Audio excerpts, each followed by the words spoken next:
RAS में लाखों युवाओं की उम्मीदों को लगा झटका। आरएएस भर्ती में पुनः परिणाम जारी करने के दिए आदेश। हाईकोर्ट ने अंकित शर्मा की याचिका पर दिया आदेश।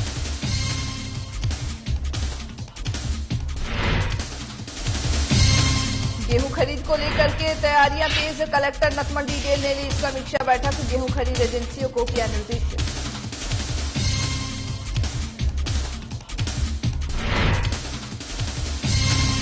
कठपुतली नृत्य मंडली संघ जन जागरूकता रथ को किया रवाना। कलेक्टर ने हरी झंडी दिखाकर किया रवाना। गांवों में बेटी बचाओ बेटी पढ़ाओ के दिया संदेश।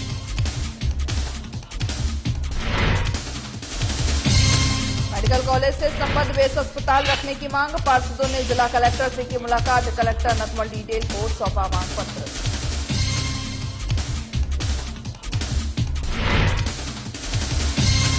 पर्यावरण संरक्षण का अनोखा प्रयोग। हनीफ ने बदल दी गांव की तस्वीर। चारगा भूमि में 4000 पौधों का बीजारोपण।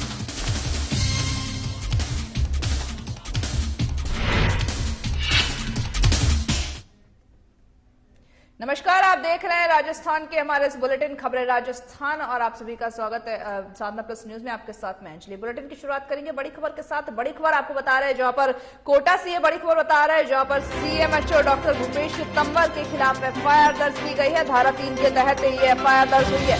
नयापुरा थाने में एफआईआर दर्ज की गई है। कार्यालय में कार्यरत महिला ने एफआईआर दर्ज कराई है। जहां पर कोटा से आपको बड़ी खबर बता रहे हैं जहां पर सीएमएचओ डॉक्टर भूपेंद्र तंवर के खिलाफ एफआईआर दर्ज कराई गई है। कार्यालय में जो कार्यरत महिला है उसने ही एफआईआर दर्ज कराई है। बताते चले कि धारा 3 के तहत ये एफआईआर दर्ज कराई गई है। नयापुरा थाना क्षेत्र में ये एफआईआर दर्ज कराई गई है। सीएमएचओ जो भूपेंद्र तंवर है उनके खिलाफ एक महिला जो कार्यालय में कार्यरत महिला है उसने एफआईआर दर्ज की गई है। धारा 3 के तहत ये एफआईआर दर्ज की गई है जहां पर नयापुरा थाने में एफआईआर दर्ज करते हुए महिला ने अपनी शिकायत दर्ज कराई है।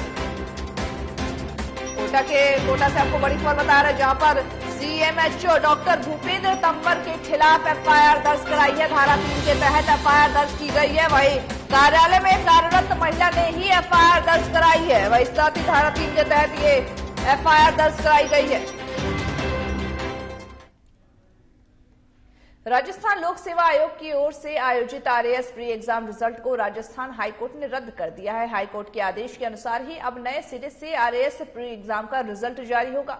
बताते चले कि अब 25 और 26 फरवरी को मेंस एग्जाम नहीं होगा। हाईकोर्ट ने 5 विवादित प्रश्नों पर दोबारा से कमेटी बनाने के आदेश दिए हैं। कोर्ट के नए आदेश पर जो नए सिरे से प्री एग्जाम है उसके आंसर की जारी करनी होगी। बताते चले कि हाईकोर्ट के इस फैसले से अभ्यर्थियों में खुशी की लहर दौड़ पड़ी है। जहां पर बताते चले कि आरएएस की जो परीक्षा है उसके प्री एग्जाम्स को लेकर के लगातार छात्र इसको लेकर के मांग कर रहे थे कि जो परीक्षा उसको लेकर के अब उनकी छात्रों की जो मांग है वो मांग ली गई है।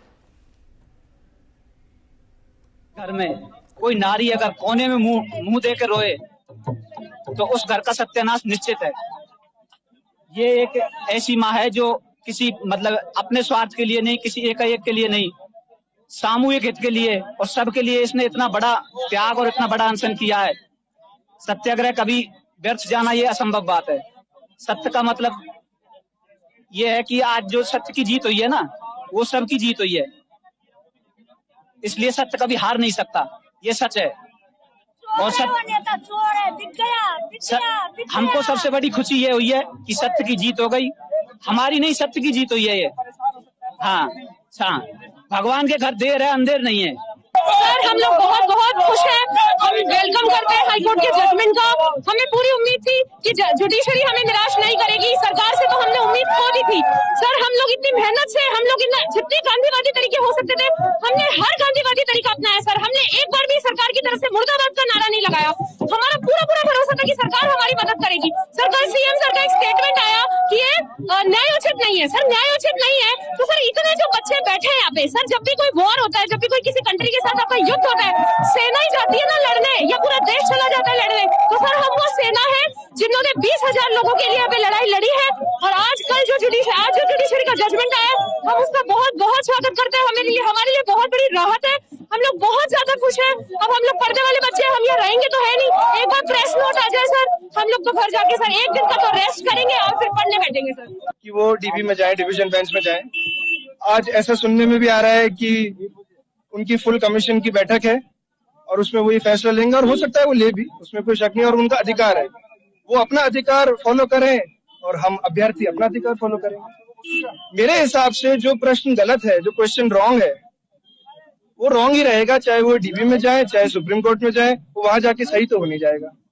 तो मेरे हिसाब से आरपीएससी टेक्निकल ग्राउंड्स पे क्लेम कर सकती है कि भाई लास्ट टाइम है, सामग्री छप चुकी है, क्वेश्चन पेपर छप चुके हैं, पर जिसका राइटफुल क्लेम है उसको तो मिलना ही चाहिए। एक ऑप्शन ये और हो सकता है कि वो कहें कि कुछ बच्चों का अभी करा लें और जो बच्चे अभी ऐड होंगे उनका बाद में करा लें, पर ये प्रैक्टिकली मेरे हिसाब से संभव तो नहीं।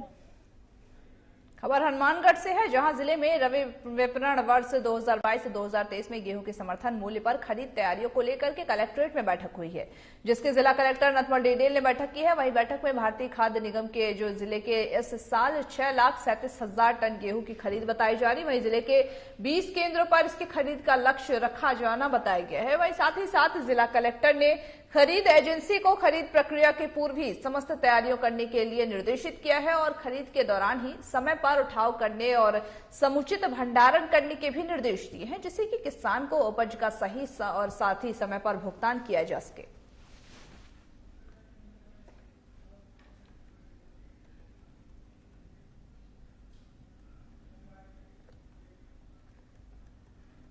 जिला प्रशासन और महिला अधिकारिता विभाग झालावाड़ द्वारा बेटी बचाओ बेटी पढ़ाओ योजना अंतर्गत ही मिनी सचिवालय के नुक्कड़ नाटक और कठपुतली नृत्य मंडली संघ जन जागरूकता रथ को जिला कलेक्टर डॉक्टर भारती दीक्षित ने हरी झंडी दिखाकर के रवाना किया है। बताते चलिए कि जागरूकता रथ जिले की ग्राम पंचायतों में जाकर के बेटी बचाओ बेटी पढ़ाओ का संदेश देने के साथ ही साथ बाल विवाह, कन्या भ्रूण हत्या जैसी कुरीतियों और साथ ही जो उड़ान योजना है उसके प्रति आमजन को जागरूक करेगा। वहीं महिला अधिकारिता विभाग के उपनिदेशक महेश चंद्र गुप्ता ने यह कहा है कि जन जागरूकता रथ झालावाड़ जिले के झालार पाटन, अकलेरा, खानपुर, भवानी मंडी, मनोहर थाना, पिड़ावा में भी प्रचार प्रसार करेगी।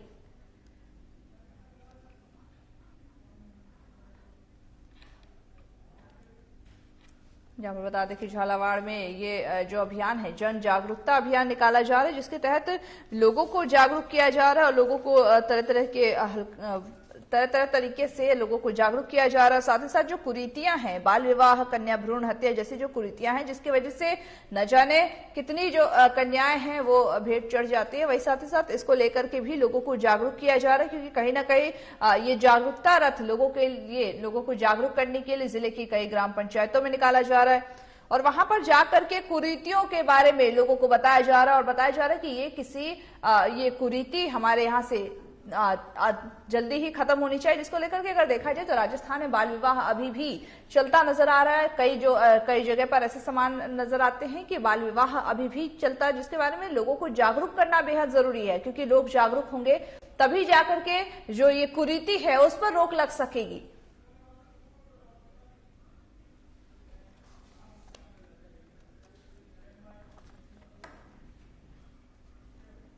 खबर हनुमानगढ़ से है, जहां टाउन के महात्मा गांधी स्मृति राजकीय जिला चिकित्सालय को ही मेडिकल कॉलेज से संबंध बेस अस्पताल रखने की मांग को लेकर के टाउन शहर के करीब 2 दर्जन पार्षदों के प्रतिनिधिमंडल ने जिला कलेक्टर नथमल डिडेल से मुलाकात की और साथ ही 2 सूत्री मांग पत्र भी सौंपा है। इस मौके पर नगर परिषद उप सभापति अनिल खीचड़ ने कहा कि जंक्शन में बन रहे जो मेडिकल कॉलेज हैं और 300 बेड के नए अस्पताल को लेकर के किसी प्रकार का संशय नहीं है, वे इसके समर्थन में हैं, न ही वे टाउन जंक्शन में किसी प्रकार का कोई विवाद चाहते हैं। लेकिन वर्तमान में टाउन में जो अस्पताल चल रहा है उसमें जिला अस्पताल 220 बेड का है।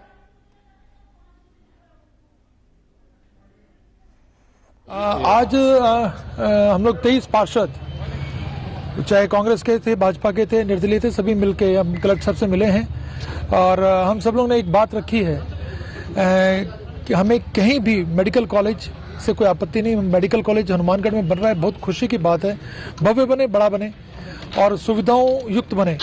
इसके साथ साथ हम लोग चाहते हैं कि जिला अस्पताल है उसकी सुविधाओं का विस्तार हो, वहाँ पे कुछ बेड नए बने और उसके साथ साथ वहाँ पे 100 बेड कम से कम एक्स्ट्रा बढ़े और मल्टी स्पेशलिटी का विस्तार हो।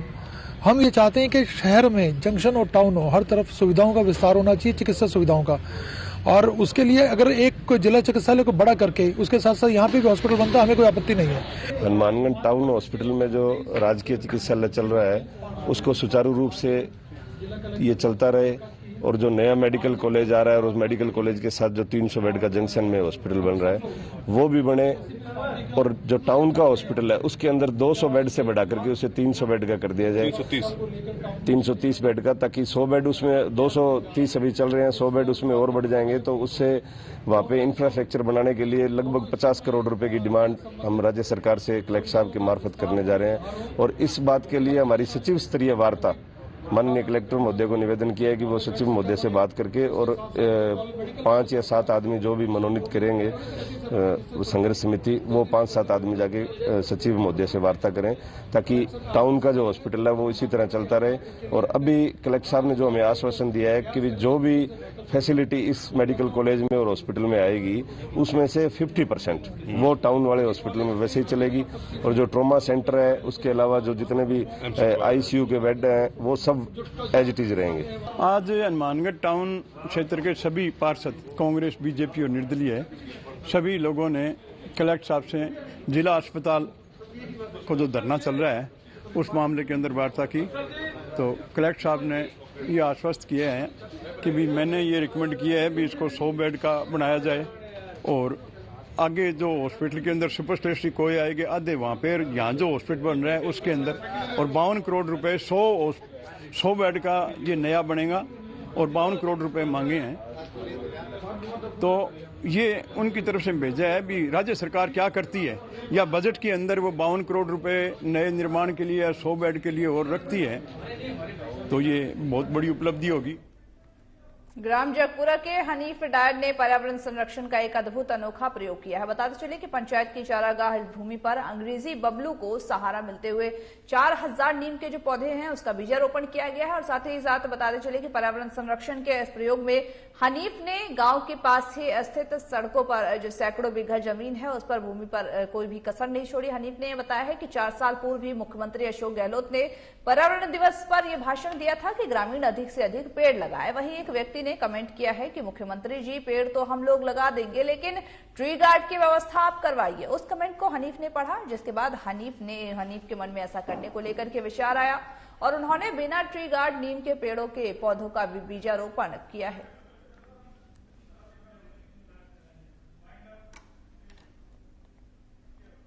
खबरें राजस्थान के हमारे इस बुलेटिन में बस इतना ही। मुझे दीजिए इजाजत और तमाम बाकी खबरों के अपडेट्स के लिए देखते रहिए साधना प्लस न्यूज।